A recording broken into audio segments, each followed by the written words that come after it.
Welcome to my class, Real Number System. When we talk of real number system, we talk of axioms. As we have known that when we talk of axioms, axiom is a mathematical statement that requires no proof. So for the real number system, we want to start with axiom of this field of real numbers. Now, we say that the field of real numbers is a set of this thing, of the element A, B, C here, whose properties are specified by the list of axioms. That is, the properties of these real numbers are specified by some axioms, that is, by some statement that require no proof. So all the elements in this are called real numbers. So and this field of axioms are grouped into three. We have field axiom, order axiom, and completeness axiom. So we are going to talk about these three one by one. So the first thing, let's first talk about field axiom. So this is the field axiom. Before we go to that, let's capture this again for proper notes.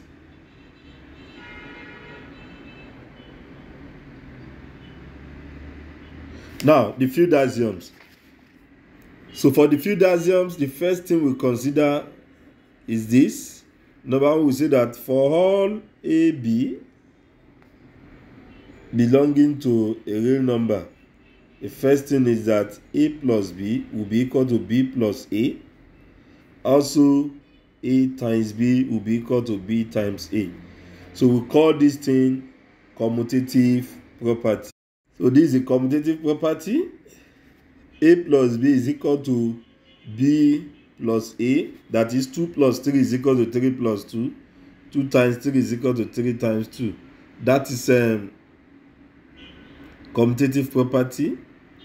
Another one, we say that if for all AB belonging to R, say that A plus B belong to R, and then A times B belong to R. So this property is what we call closure property. And what this thing means is that if you take any two number inside this real number that we are talking about, if you add it together, your answer will still be inside the real number. And if you multiply them, the answer will still be inside the real number. So that is what this closure property is talking about. Another property is for all A, B, C belongs to R, A plus bracket B plus C will still be the same thing as well. Bracket A and B, then we add C to it. And the same thing goes to the multiplication. So this property is what we call associative property. So that is another one. Another one is distributive property. This is it. This one says that A times open bracket B plus C will be the same thing as A times B plus A times C. So that is if you pick any three elements A, B, C inside that real number. So what this means is that this is distribution law. We call it distribution property. And we are familiar with this in our everyday arithmetic. That is when we just say that 2 into s plus 3. We normally say it is 2s plus 6. So we call it, this expansion is what we simply call distribution property. It's an axiom. So that's another axiom. Another axiom is this. There exist distinct real numbers 0 and 1. There exist distinct real numbers 0 and 1 such that A plus 0 is equal to 0 plus A, which is equal to A. A times 1 is equal to 1 times A is equal to A. So we call this 0 a zero element, or we call it additive identity. So this one we call it identity, or we call it unity, or you call it multiplicative identity. Additive identity and multiplicative identity. So that is one. Another interesting one is if A belongs to R, if you can pick a number A belongs to R, Inside the arc, there exists this minus a and this a raised to power minus 1, which is same thing as 1 over a, such that a plus that minus a will be equal to 0. Also, a times that a minus 1, which is 1 over a, will be equal to 1. So this minus a, we call it additive inverse, while this a raised to power minus 1 is called multiplicative inverse. So that is that about the field of field axioms. So these are the axioms. So we'll be using these axioms to prove some propositions or theorems. We have our example here. If A, B, C belongs to R and A plus B is equal to A plus C, show that B is equal to C. So normally you see that it's a very simple thing. When we are dealing with our normal algebra, I will just remove A and A, then it will remain B equal to C. But we don't do that here. We need to show why it is so. So we start by this. So we are given this A plus B is equal to B plus C. So what you do is, by these axioms here, so let me add minus A. So if I add minus A, this will become A plus B plus minus A. Or let me add, it is B that I want to eliminate. Sorry, this is A. I'm adding minus A to both sides. This one too is A plus C plus minus A. So from this place, by this property here,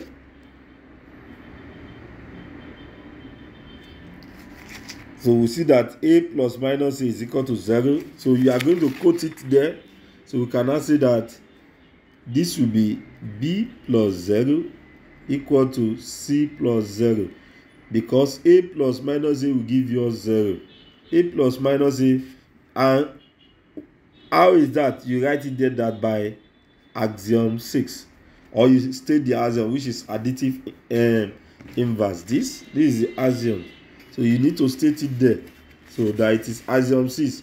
But this one too, B plus 0 will be equal to B, C plus 0 will be equal to C. So there is an axiom that says so, and that should be 0 element axioms. This is the axiom which says A plus 0 will give me A. So this is 0 element. That is axiom 5. So we state it there that by axiom 5. So and that completes the proof. So we have to show that B is equal to C. And that completes the proof. So let's take another example. Let A belongs to R. Show that A times 0 is equal to 0. Normally you think that this is absurd. That why will you give me such question? A times 0 is always 0. So we have reason and we need to show it. So you have to show it here. So the proof. So since it's a proof, so you write a proof there. So we start by saying we know that 0 plus 0 equal to 0. So from this place, what we do is multiply. Let's multiply A to both sides. If you multiply A to both sides, you are going to have A into 0 plus 0 is equal to A dot 0. Now, by distributive property, you write it there. So the distributive property is given in, I don't want to write it, but you should write it. And this is axiom 4. Distributive property says I can expand it. So you need to state it there. So this will now become A dot 0 plus A dot 0 is equal to A dot 0. So you put it by axiom 4. Now, what we do is, I need to apply cancellation law here. That is, I want to add minus A dot 0 to both sides.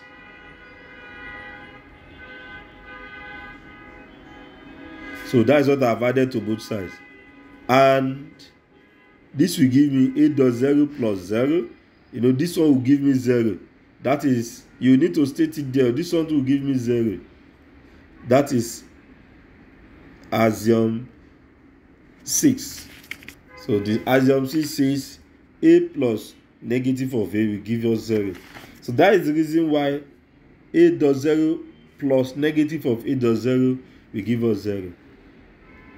And we have known that a dot 0 plus 0, anything plus 0 will give me 0. That is axiom 4. Or is it axiom 4?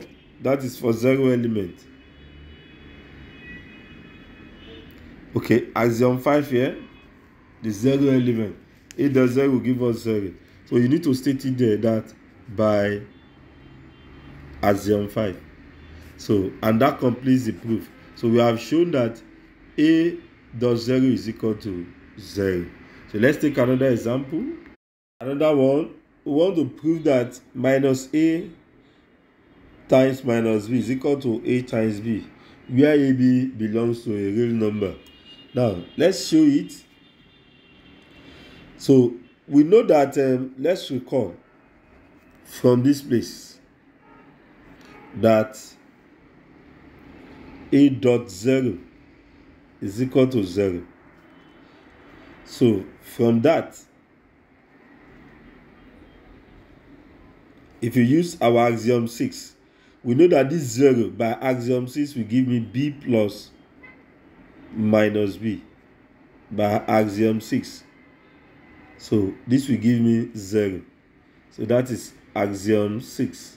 It's axiom 6 that made it to be possible. Now let us now expand it.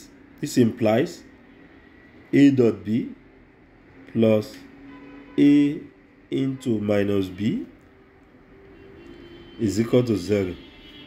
So let's call this equation 1. Also, by this theorem here, we also know that minus b dot 0 is equal to 0. Now let's apply the same thing. This 0 by axiom 6 will give me a plus minus a. So which is equal to this 0. So put it there. It's still axiom 6. If you expand, we are going to have, this is a into minus b here, plus, if you multiply, that is, if you multiply, this will give me plus minus a minus b. But this is plus here. We are multiplying minus a and minus b. So we don't know what it is. So we have written it out. Is equal to 0. This is distributive property. This is axiom 4. It's axiom 4 that made us to expand it. Okay. Let's call this equation 2. Let's apply these equations together. This is equal to 0. This one too is equal to 0. So that means we can equate it to each other. So that simply means that a dot minus b here plus minus a into minus b will be the same thing as it, because they are both equal to 0. Will be the same thing as a dot b, a into minus b. So without stressing ourselves, by cancellation law, this will be gone. So this will now become 0 plus minus a minus b is equal to a dot 0 plus 0. By our axiom 5, which says a dot 0 will give me 0. So this 0 plus this will still give me this. In that case, we are going to have minus a minus b is equal to, sorry, this is a dot b. So it will be equal to a dot b. So, and that is our proof. So we have shown that minus a times minus b is equal to a times b. So let's consider another one. Another interesting one. Prove that if ab is equal to 0, If AB is equal to 0, then either A is equal to 0 or B is equal to 0. In fact, or both will be equal to 0. So let's prove it. To prove this thing, we are going to prove by contradiction. And I've explained that when you want to prove by contradiction, we are assuming that A will be equal to 0 or B is equal to 0. So we prove by contradiction. When we want to prove by the contradiction, we simply assume that A is not equal to 0 and B is not equal to 0. So let's start. So let's assume that A is not equal to 0. So then there exists A inverse belongs to R. So we must use A inverse to multiply this. This will be A inverse AB is equal to A inverse 0. Now, we are going to use two axioms here. The first axiom is this, which says A dot A inverse will give me 1. And the second axiom says that A times 1 is A. So A times 0 will be 0. So in this case,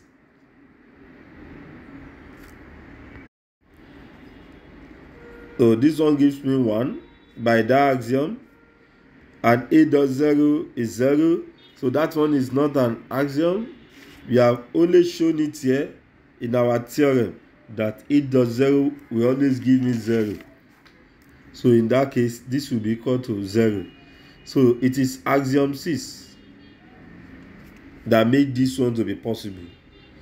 And 1 dot B will give me B, which means B equal to 0. So that is the axiom that made it to be possible. That 1 dot B is equal to this. That's axiom 5 here.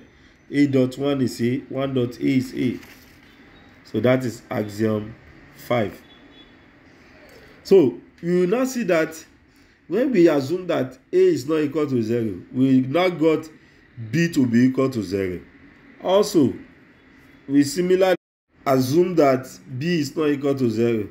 So then there will exist B inverse as well, belonging to this real number. So the same thing, I will multiply B inverse to this. This will be B inverse AB is equal to B inverse dot 0. Now, we have our axiom here that we are going to make use of. That is associative law. That is, we can rearrange it here. Since it's real number, we can rearrange them. That is what the associative property is talking about. Axiom 3 there. Now, if I can rearrange it and I will write it like this: A into B inverse B is equal to B inverse dot 0. This is axiom 3. So by axiom 6, B dot B inverse will give me 1. And by our theorem, this will give me 0. So by our axiom 5, A dot 1 will give me A. So this is axiom 5. So we now assume that A is not equal to 0, we got B is equal to 0. We also assume that B is not equal to 0, we got A is equal to 0. So we can now write that this contradicts our assumption that A is not equal to 0 or B is not equal to 0. So hence A is equal to 0, B is equal to 0, because when we even assume that A is not equal to 0, we got B to be equal to 0. Also, when we assume that B is not equal to 0, we got A is equal to 0. So it contradicts our assumption. So in that case, what we have stated here is true. So that is the application is what we normally use in quadratic equation. For instance, when we are given something like this, when we solve this quadratic equation, we normally say that x minus 4 is equal to 0 or x minus 3 is equal to 0. That is how we normally put it. Why is it so? We have shown it to you here. It's not that they woke up one day and write it like this. So there's a proof behind it, and you have seen the proof today. So let's consider another example. Prove that minus a square minus a all square is equal to a. So this is exercise. So this is left as exercise. So it's very easy to do. When we use our theorem, you should be able to get it. So this is the theorem you should use. Then you get it. So we need to now move to another one, which is we are done with the field axiom. Let's move to other axiom.